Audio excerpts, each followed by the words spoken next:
Welcome back, you relentless survivors. You didn't just stumble through the fire and come out breathing. You walked into it with your eyes open, knowing full well that something in you had to go. And from the outside, it looked like madness. It looked like self-destruction. It looked like you were throwing away everything people spend their entire lives trying to protect. They watched you let go of comfort like it was disposable. Watched you release relationships you'd outgrown, even when those relationships were the only proof they had that you were doing okay. They saw you step away from approval, from stability, from identities that once kept you safe, and they whispered the same thing to each other with that mix of pity and relief. They said you were losing it. They said you were spiraling. They said this was what happens when someone can't handle pressure. What they never understood was that you weren't collapsing. You were stripping yourself down to the bone on purpose. You were removing everything that could be used to steer you, scare you, or keep you compliant. You weren't reckless. You were precise. See, people who never question their lives think loss only happens by accident. They don't understand voluntary loss. They don't understand the kind of person who looks at a life that technically works and still says, "This isn't true enough. This isn't aligned. This isn't worth the cost of staying asleep." So when you walked away from what they envied, they needed it to mean you'd fail. Because if you could let go of what they're clinging to and still stand tall, then their fear would be exposed. Their compromises would look exactly like what they are. Fear dressed up as wisdom.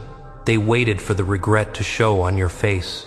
They expected the moment where you'd reach back, apologize, ask for your old place again. They were certain you'd miss the comfort, the familiarity, the validation. They were certain you'd mourn loudly, publicly, the way people are supposed to when they've made a mistake. But you didn't. You kept moving forward with a strange calm that unsettled them, a quiet resolve that didn't beg to be understood. You carried yourself like someone who knew the price and paid it willingly, like someone who had already accepted the consequences and found them lighter than the weight of staying false. That's when the narrative started to crack, because sacrifice is supposed to break people. That's the rule everyone agrees on, so they don't have to test it themselves. Sacrifice is supposed to leave you empty, bitter, diminished, but with you, something else happened. Every loss made you clearer. Every letting go made you steadier. Every door that closed removed another echo of who you used to be for other people. You weren't losing randomly. You were shedding dependencies. You were removing leverage points. You were dismantling the version of yourself that needed permission, reassurance, or applause to keep going. From the outside, it looked like collapse. On the inside, it felt like alignment. You stopped protecting a life that was built to be acceptable. You stopped maintaining an image that required constant self-betrayal. You stopped carrying roles that drained you just so others could feel comfortable around you. And yes, it hurt. But it was a clean pain, an honest one. The kind of discomfort that sharpens instead of dulls. The kind that teaches you what you can live without, and more importantly, what you can't. They don't talk enough about that part, about how loss, when chosen consciously, doesn't hollow you out. It reorganizes you. It shows you how little you actually need to stand upright in the world. How much of what you were carrying was never yours to begin with. You learn that fear shrinks when there's less to protect, that when you no longer cling to status, approval, or borrowed identities, threats lose their power. You learned that freedom doesn't come from adding more layers, but from removing the ones that don't belong. And that's when they started getting uncomfortable, because while they were still protecting every attachment, every label, every fragile structure they'd built their sense of worth on, you were becoming harder to reach, harder to intimidate, harder to manipulate. They noticed you weren't rushing anymore. You weren't scrambling to replace what you lost. You weren't trying to prove that the sacrifice was worth it. By their standards, you moved like someone who understood that alignment doesn't need witnesses. They couldn't read you the way they used to. You no longer reacted on cue. You no longer negotiated your boundaries. You no longer explained yourself to people who hadn't earned the explanation. And that silence, that absence of justification, that did more to unsettle them than any argument ever could. Because people who rely on control need reactions. They need you to defend, to doubt, to seek reassurance. When you stopped doing that, their influence dissolved quietly, without confrontation. You became lighter, not because you had less, but because you were no longer dragging dead weight behind you. Old expectations, old roles, old versions of yourself that survived on approval instead of truth. They thought losing relationships would isolate you. Instead, you discovered solitude, the kind that isn't lonely, but spacious, the kind where your thoughts finally have room to breathe without interruption or judgment. They thought losing stability would make you desperate. Instead, you discovered resourcefulness. You learned how capable you actually are when there's no safety net to perform for. They thought losing status would humble you. Instead, it clarified you. You realized how little titles and recognition had to do with presence, and how much energy you'd wasted maintaining optics instead of substance. Every sacrifice took something away, yes, but it also gave you something back they didn't expect: trust. You began to rely on your own judgment instead of consensus, your own standards instead of borrowed ones, your own sense of timing instead of external pressure. And once that shift happens, it doesn't reverse. That's the part they don't understand. They think sacrifice is a phase, a dramatic chapter you eventually close so you can return to normal. But you didn't return. You crossed a line, because once you've lived without the things you were told you needed, you can't be controlled by the threat of losing them again.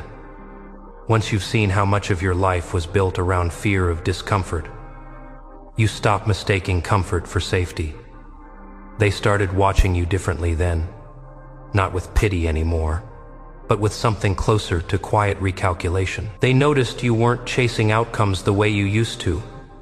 You were choosing actions that felt aligned, even if they didn't make sense on paper. You weren't trying to win their game. You were redefining what winning even meant. Your presence changed. You spoke less, but with more weight. You listened more, but tolerated less.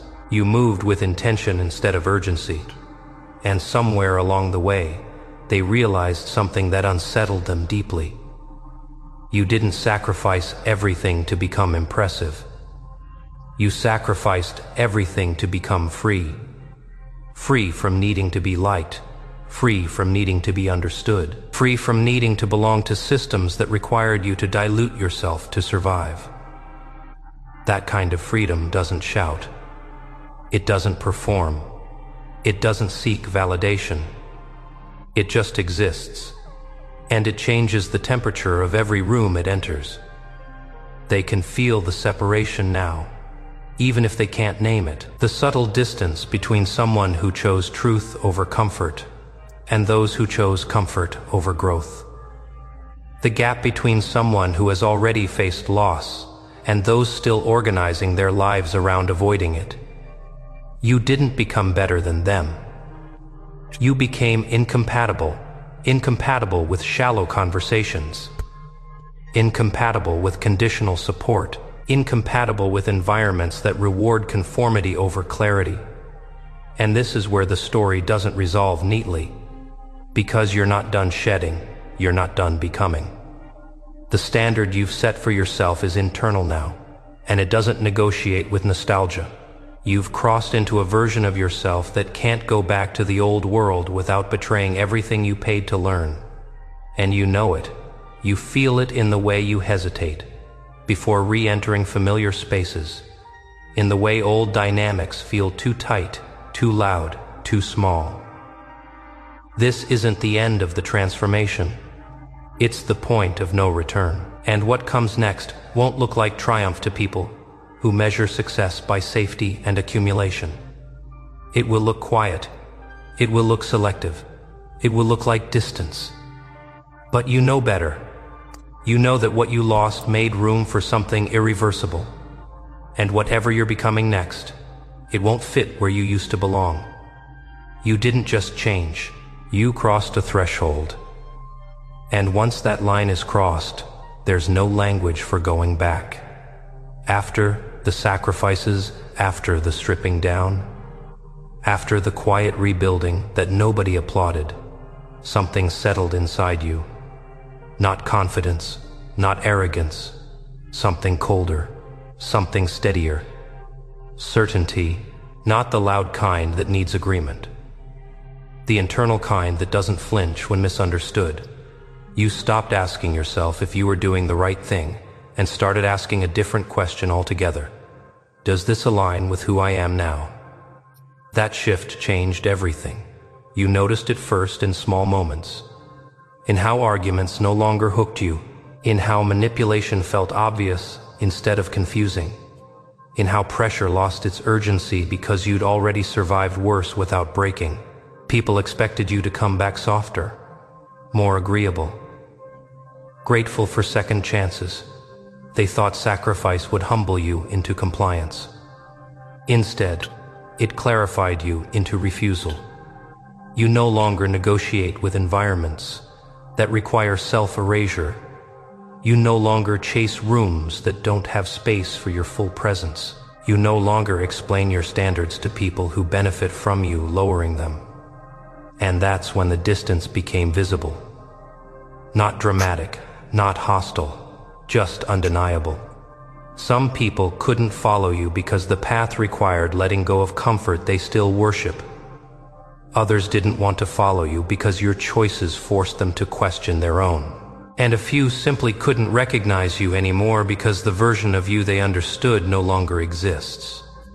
You felt the separation deepen. Conversations became shorter. Familiar dynamics felt awkward. Old jokes landed wrong. Old expectations felt intrusive. Not because you became cold, but because you became honest. Honest about your energy. Honest about what you're willing to give and what you're no longer willing to tolerate. You stopped offering access by default, and that unsettled people more than any confrontation ever could, because access was where they had leverage. Your availability, your understanding, your willingness to carry emotional weight that was never yours. When you removed that, the balance shifted quietly but permanently. They began to sense it, that you were no longer waiting, no longer hoping to be chosen, no longer seeking alignment through external validation. You were choosing yourself first and letting the rest fall where it may. That kind of self-alignment creates an invisible barrier, not one built from resentment, but from clarity. People can feel it when they approach you. The way you don't lean forward anymore. The way you don't overextend. The way you don't fill silence to keep things comfortable. You're not hard to reach, you're selective. And selectivity is terrifying to people who built their identity on being needed. You also noticed something else, a strange calm when things didn't work out, when opportunities passed, when doors didn't open. Where there used to be anxiety, there was now trust. Trust in your ability to navigate uncertainty. Trust that what aligns will meet you without force. Because you already proved to yourself that you can survive without guarantees. That's the power sacrifice gave you. You don't cling, you don't chase, you don't panic. You move forward with discernment. And slowly, subtly, people began adjusting around you. Some tried to re-enter your life with new language, more respect, softer tones as if upgrading. Their approach might grant them access again. Others grew distant, not out of conflict, but because your presence reflected something they weren't ready to face. Your clarity highlighted their avoidance. Your boundaries exposed their entitlement. You didn't argue with them. You didn't correct them. You let distance do the work. Because distance is honest. It reveals who values connection and who only valued convenience. And in that space, something unexpected happened. You stopped feeling guilty, guilty for growing, guilty for changing, guilty for no longer fitting into roles you'd outgrown. You realized guilt was just the residue of old conditioning, an echo from a time when you believed belonging required sacrifice of self. Now you know better. Belonging that costs your truth isn't belonging. It's containment.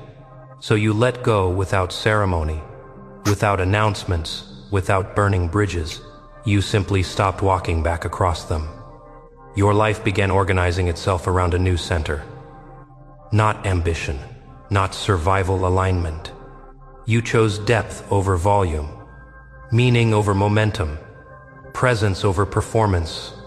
And the more you honored that, the more incompatible you became with your old world. Not superior, not detached, just different pace, different tolerance for noise. You noticed how little you explain now, how rarely you justify your choices, how comfortable you are, letting people misunderstand you.